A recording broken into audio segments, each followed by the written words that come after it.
এটা কি খেললো বাংলাদেশ?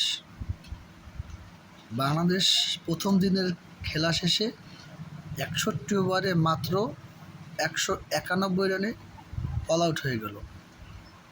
বাংলাদেশের ব্যাটসম্যানরা শুধু আসা যাওয়ার মিছিল করেছেন, কাউকেই দায়িত্ব নিয়ে খেলতে দেখিনি।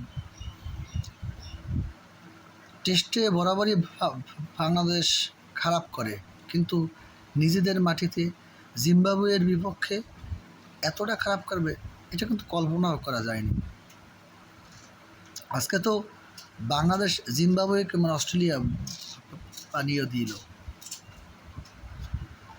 অস্ট্রেলিয়ার মতো একটা দলের বিপক্ষে বাংলাদেশ যেভাবে খেলে, জিম্বাবুয়ের বিপক্ষ ঠিক একই চিত্র আমরা দেখলাম। আমাদের ব্যাটসম্যানদের মধ্যে আমাদের প্রাক্তন ক্যাপ্টেন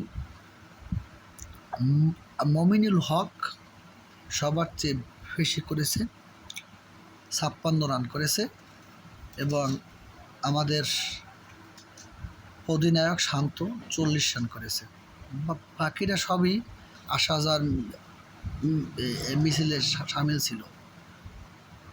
মুশফিকুর রহিম অত্যন্ত অভিজ্ঞ ব্যাটসম্যান, যেভাবে আউট হলেন সেটা কিন্তু অত্যন্ত হতাশাজনক।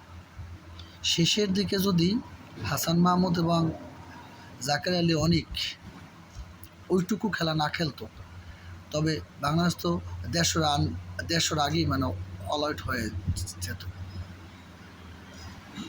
আমরা কি এই বাংলাদেশের ধীরে ধীরে তাদের খেলার অবনতি লক্ষ্য করা যাইতেছে। টেস্টে একটা দিনও একটা দল ব্যাটিং করতে পারে না, এটা আসলেই হতাশাজনক। এই বাংলাদেশ কিন্তু আমরা কল্পনাও করি না, আশাও করি না।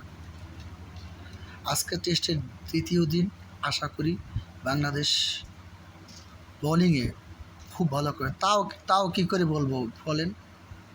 দিন শেষে জিম্বাবুয়ের সংগ্রহ ৬৭ রান বিনা উইকেটে। যেই উইকেটে জিম্বাবুয়ে এত ভালো করলো, সেখানে আমরা কেন পারিনি? উইকেট তো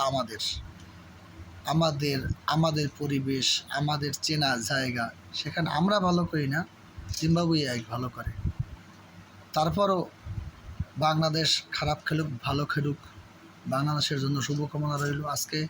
আজকে দিনটা বাংলাদেশ ঘুরে দাঁড়াবে, খুব অল্প রানে আর কি জিম্বাবুয়ে মানে অল আউট করবে, এই প্রত্যাশা করি।